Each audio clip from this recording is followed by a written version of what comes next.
Hello everyone, welcome back to Clusterbmilkshake. I am your host, along with Sexy Tail, support puppet, Mr. Chicken. Yeah. Today we are going to talk about, do narcissists care about their supply? Now this is clickbait.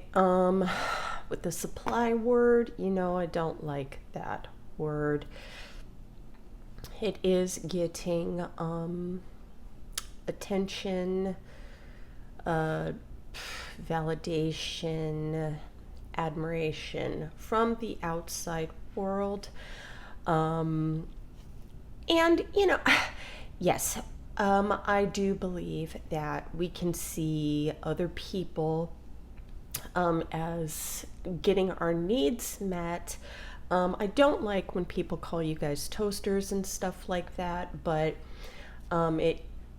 I do understand when people talk about others being seen as an appliance or equipment that isn't working properly. Yes, I have said, you guys are walking meat sacks, said that you're cattle or ants, don't come at me. I'm just trying to tell you how I see the outside world. Even just yesterday, I was like so into researching how I think about anything and everything, how my brain works, body chemistry, the mind and body connection, not just, mental illnessy things. And I was just like, for some fucking reason, I'm just like, fuck, I feel like Dr. Manhattan, from The Watchmen. And then I started going a little deeper, and, he's like a god. And, I'm just like, okay, that makes fucking sense. But he was very much into, trying to see how everything works inside and out. So, yeah, that's how I was feeling.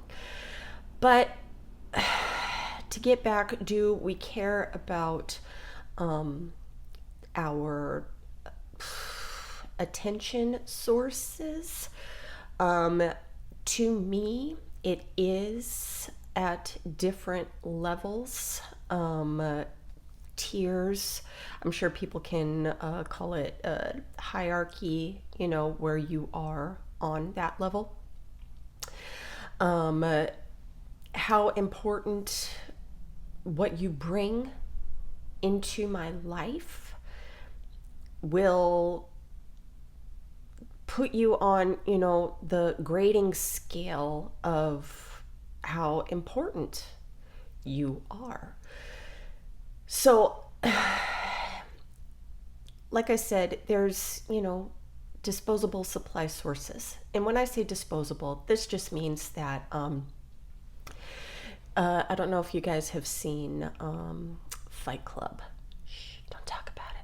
But single serving friends that he would call, meeting somebody on a plane, and after that interaction you're gone. So that's the same thing as disposable people. It's anyone that I would interact with that only holds attention, boredom, it's kind of like you're just relieving boredom. That would be disposable supply sources. When you're not around, I don't think about you. That is disposable. So there's the care is not the love and feeling, and if something bad happened to you, I'm gonna or when things happen to people on the internet or whatever, and they thoughts and prayers, I ain't fucking thoughting and praying and nothing. I'm just fucking heart react, then you're going to think that, oh my God, they're thinking about me. I feel good about myself. If you want to get metaphysical with it, it is how you feel about yourself that's going to create your reality. So if, me giving you a heart react is going to pump that up in you fucking tits, bro. Then you have, your friendships, people that you hang out with on a semi-regular basis. I have not had friendships like this for a long time, and usually my friendships are based around co-worker friendships. So when I would be working, when I was younger, we would do stuff outside of work and just have fun and stuff. And again, it's just to fill a boredom space. That's it. I would call people to go out. I would call people to go dancing, hang out, just talk and bullshit. And it's all out of me being bored. It has nothing to do with me caring about you. Anything, even if it's just drama based. If you have something that's drama based going on with you, your relationship with somebody or our friend, or we're talking shit about other people behind other people's backs and stuff, this is just to fix the boredom issue. Then you have your family. With family to me, it was just, my sister would come around when she needed support or something. She doesn't give a fuck about me. So, and I think all of this stems from, my childhood, where I didn't feel cared for. I felt like a burden with my mother. Now, she wanted the fantasy with my father. And when that didn't pan out and Dad abandoned us, she was left with the burden of taking care of two girls, her having to take care of her own mental health and her own needs. She loved being in love and, finding dudes, winning them over with her vajay or whatever, and we had to grow up with that too. So I just felt like pushed aside by her, pushed aside by Dad. Now, I'm not saying that we weren't the best fucking kids either. She had to bitch at us all the time to, do chores and stuff or whatever. And she was trying to work with next to no child support. And I get it, Mom. All right. But, you take that with you. So I do not feel or felt cared for when I was young. And when you don't get that empathy dump of care, you don't learn how to authentically care. Okay? So you feel used, and in turn, you just learn to use others to get, your needs met, whatever that is. And I have seen this done with con men and women, how they just use you to get materialistic things, whether it's money, a place to stay, gifts, shit like that. And when I hear about them and then, hear about how they grew up and how their parents treat these con men and women, this is their belief system. It's not an excuse. It's for you to, I'm always yelling at you to get the fuck out of those. It's like, no. You cannot buy somebody's love. You can't. Having, me being a narcissist, and narcissists do believe that there is perfect relationship out there for us. And there is no perfect relationship, so it doesn't fucking pan out. And when that dream dies after the honeymoon stage and everything, you start just to see, what do these people value in my life? Okay, am I going to have a good image? Me being a wife, or the husband, having the trophy wife, or whatever, okay, we have to have kids, we have to have the house, I have to have this image that my parents have for me. I have to complete all these goals, 401k, stocks, everything, retirement. I have to look good in the eyes of the community, of other generations. I'm in competition with either other siblings or cousins, family members, whatever. And all of that is just a selfish, how I see myself. Okay, so if I have to keep the husband happy, doing certain things, does it mean that I care about him and his well-being? No. It is okay if we start a new diet. I'm researching new vitamins and everything. I used to do healthy things, change up stuff, or try to get the workhorse in good condition. I knew that it would also make his brain a lot happier, and if he's happy, I'm happy. If he's happy, I don't get negative attention or any depression from him. So there's always an end goal. So the family unit is working like a machine.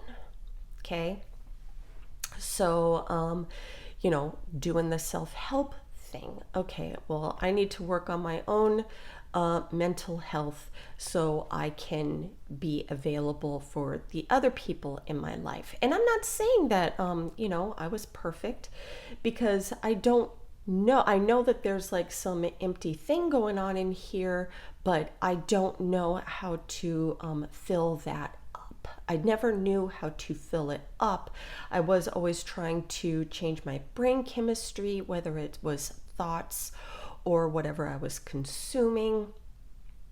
Not doing alcohol for a while, or being very avid in my exercise and just the things that I was putting inside of me. The way that interacting with the family, we used to not eat together, and I'm like, okay, let's change that. Let's all eat together at the table, and that was good for a while.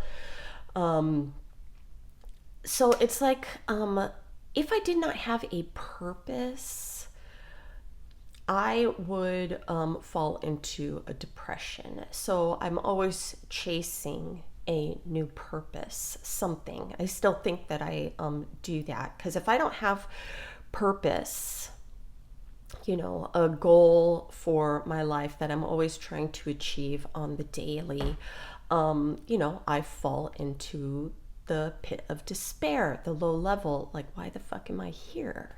This sucks. This is boring. This is boring. So yeah. And then when it starts getting to be too much, being married, having that family dynamic, the business, if somebody is failing on one side and putting more pressure on the other, and then the other person is just getting fucking sick of it, because after a while you get sick of always trying to strive and be and do and, fucking fake happy for everyone, everything. I mean, I was even thinking, I used to jump out of bed every single morning so I wouldn't have to cuddle my husband, so I could just get up and go and be alone. just for a little while. I had so much anxiety that he was going to touch me in the morning. He's not gross or anything. It's just I could not have that intimacy connection. And so just hurry up and rolling out of bed, I was scared that he would want to have morning sex or something, and jumping out of bed and stuff. And after, really learning about myself,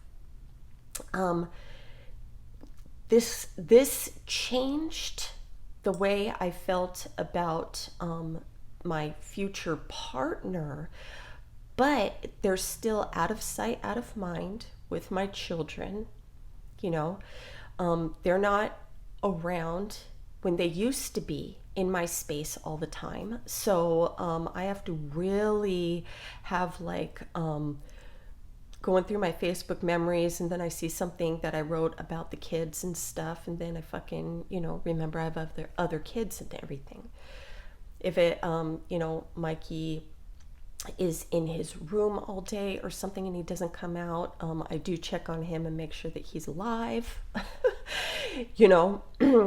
but I'm not, there's no anxiety, there's no worrying about that. There's no worrying about family members that I've let go in my life.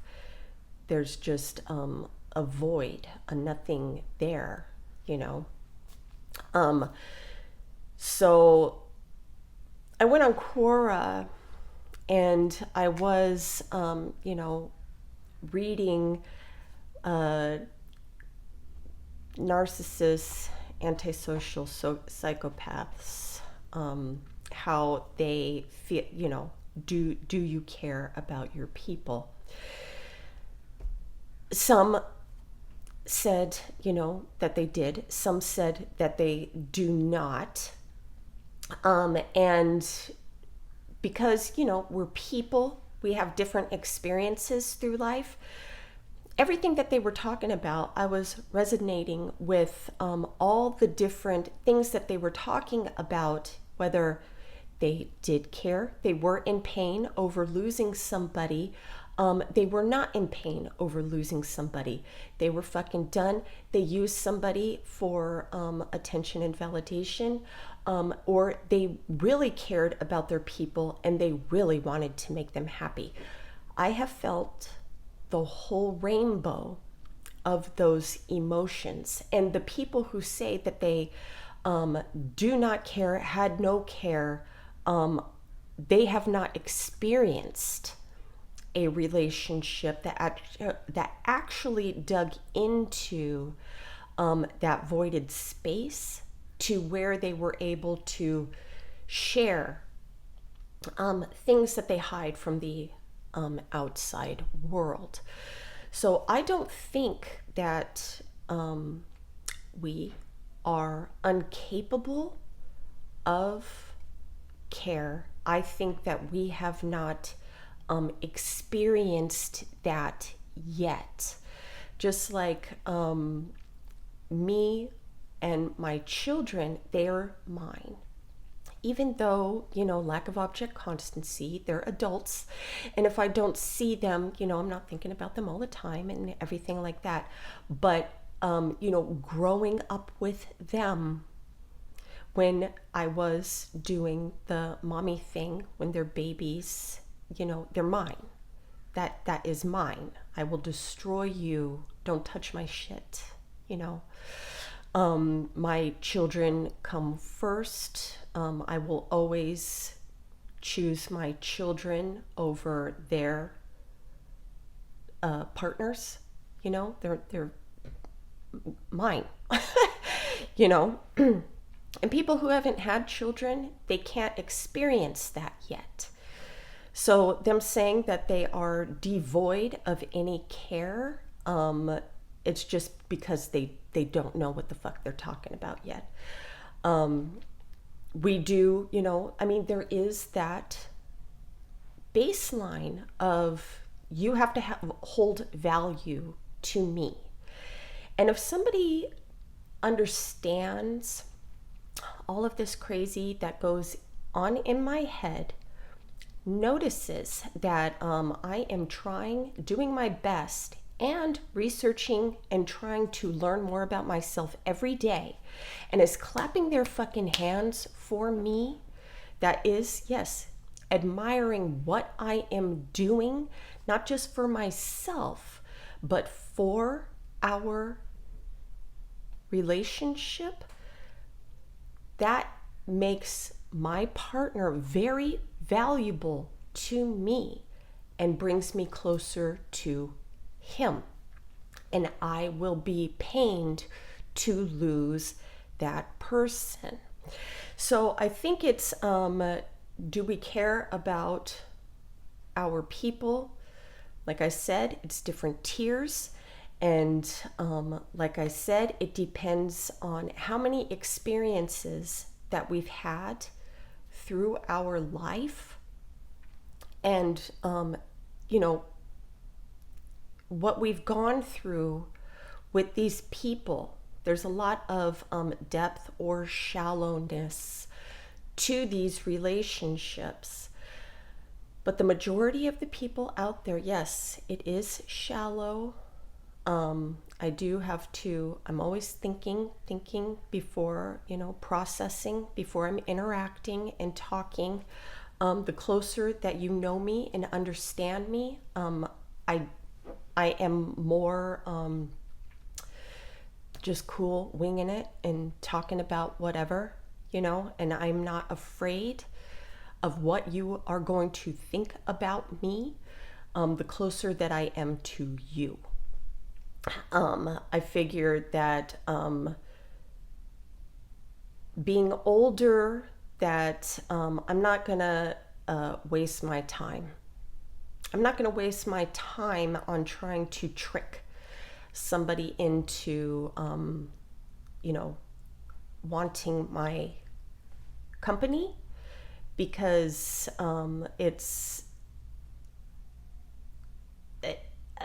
it just, I'm too old for that shit, man.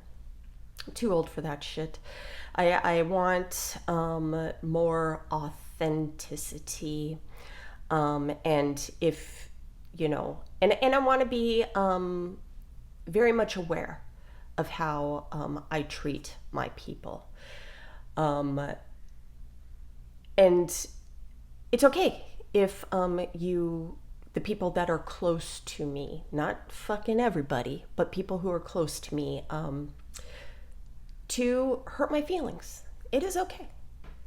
Because if you are important to me, I do want to self-reflect and be able to create a better bond. I don't know how much longer I'm going to be here.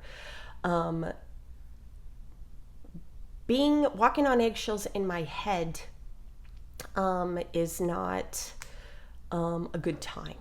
And if I don't want to be around others, I don't have to be, and take that little bit of knowledge with you too. It's like, you don't have to be everything for everyone. You don't. Think about you. It's actually, I find it fun and not boring, always trying to learn something more about myself and how I can self-improve. And one thing you got to be careful with is, whatever you learn about yourself and new knowledge, don't push it on other people. You can share and let them do whatever the fuck they want with it, okay? Because I know a lot of you people want to learn about personality disorders so you can fix your loved one. You can share, but they don't have to change if they don't want to, because this is like walking through hellfire. And when a narcissist always wants to be perfect, and learning that they are flawed, having these little narcissistic injuries all the time is not a good time. Okay. All right. So I hope that was helpful. Have a great day. Namaste.